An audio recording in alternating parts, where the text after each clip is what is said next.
In the heart of Socratica, a town known for its love of philosophy, there lived a man named Aristophanes. He was an enigmatic figure, known for his flowing beard, piercing eyes, and a mind that seemed to dance among the stars. The townsfolk held him in high regard, seeking his wisdom on matters both profound and mundane. One fine morning, Aristophanes was ambling through the bustling town square when he overheard a group of children embroiled in an animated debate.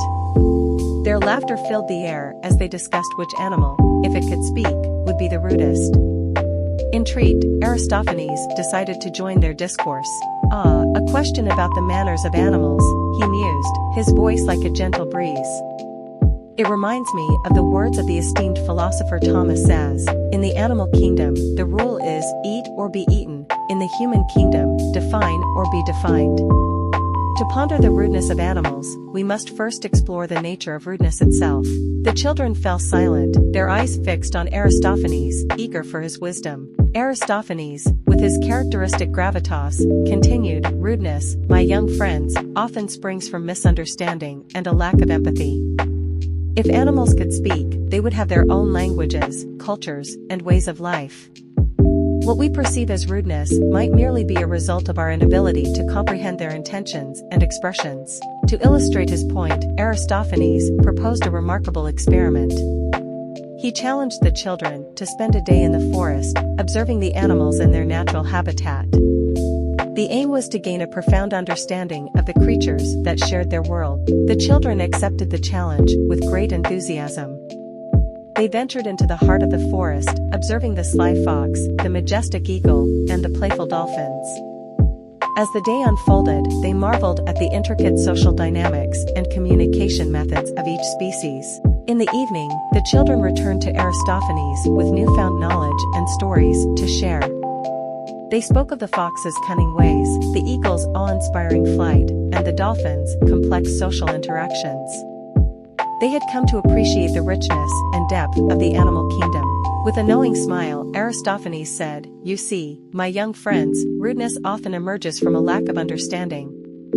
By taking the time to understand others and embracing their unique perspectives, we may discover that what we once perceived as rudeness is merely a different form of self-expression."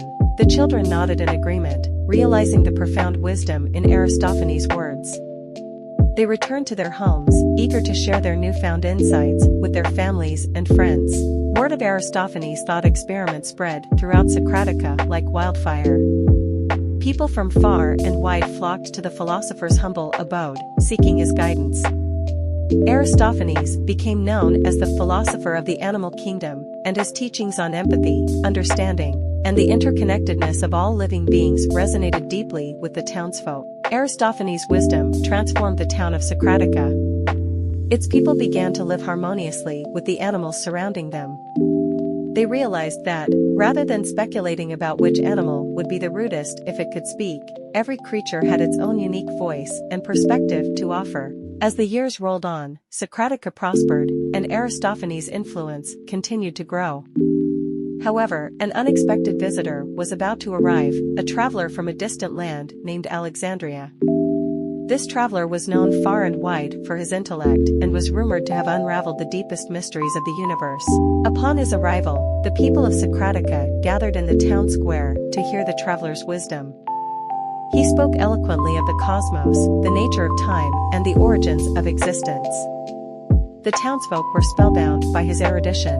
Aristophanes posed a question to the traveler, one that had haunted him since the day he overheard the children's debate about rude animals. "Esteemed traveler," he began, "if animals could speak, which one do you believe would be the rudest? And more importantly, how can we, as humans, learn from this hypothetical scenario?" The traveler, renowned for his vast knowledge, paused for a moment, deep in thought. The crowd held its collective breath, awaiting his answer. Finally, with a wry smile, the traveler responded, "If animals could speak, they would all be rude, for in the animal kingdom, there is no need for politeness." Rudeness, as we understand it, is a uniquely human construct, born of the complexities of our society and our ever-elusive quest to define ourselves. The townsfolk of Socratica were left in awe by the traveler's response. Aristophanes, once again, had guided them to a profound revelation.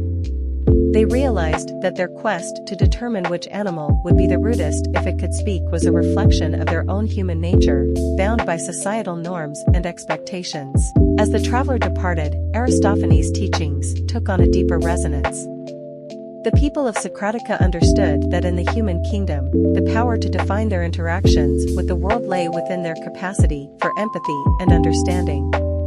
They had learned that, just as the children had done with the animals in the forest, they could bridge the gap between themselves and others. Aristophanes continued to inspire the people of Socratica, reminding them that true greatness was not measured by one's knowledge alone, but by their capacity to connect with and understand the world around them. In the years that followed, Socratica thrived as a harmonious and enlightened community. The townspeople cherished their unique bond with the animal kingdom, recognizing that every creature had its own voice and perspective to offer. And so, the tale of Aristophanes, the philosopher who ventured into the mysteries of rudeness among animals and humans, concluded with a legacy of empathy and wisdom. In Socratica, they had defined themselves not by the rudeness of animals, but by their capacity to understand and embrace the diverse voices that surrounded them. Just as the philosopher Thomas Szasz had observed, in the animal kingdom, the rule is, eat or be eaten. In the human kingdom, define or be defined. Years passed, and Socratica remained a beacon of enlightenment. Aristophanes, though aged, continued to impart his wisdom to the younger generations. The town had become a hub of philosophical discourse, attracting thinkers and seekers from far and wide. One day, as Aristophanes sat beneath the shade of an ancient oak tree, he was approached by a young scholar named Calliope. Calliope had heard tales of Aristophanes' profound insights and sought his guidance. Philosopher Aristophanes, Calliope began, I have pondered the question of rudeness among animals and humans, and I wonder how we can further apply the lessons learned to our own society. Can you share your thoughts on this matter? Aristophanes smiled, recognizing the spark of curiosity in the young scholar's eyes. Indeed, my dear Calliope, he replied. The lessons from our exploration of rudeness among animals offer valuable insights into the human condition and our interactions with one another. Aristophanes explained to Calliope that just as they had learned not to judge the behavior of animals as rude without understanding their perspectives, so too should humans refrain from hasty judgments about one another. He emphasized the importance of empathy and open-mindedness in all human interactions. Calliope absorbed the wisdom of the aged philosopher, realizing that the key to harmonious human relations lay in the ability to listen, understand, and appreciate the diverse voices and perspectives within their society. As the years passed, Calliope became a respected philosopher in her own right. She continued to spread the teachings of Aristophanes and the traveler, ensuring that the town of Socratica remained a bastion of enlightenment and empathy. The people of Socratica, now spanning generations, had fully embraced the philosophy of understanding and defining themselves through compassion and wisdom. The town prospered not only economically but also spiritually, as its citizens nurtured a sense of interconnectedness with one another and the world around them. As he looked out over the town square one evening, Aristophanes marveled at the enduring legacy of his teachings.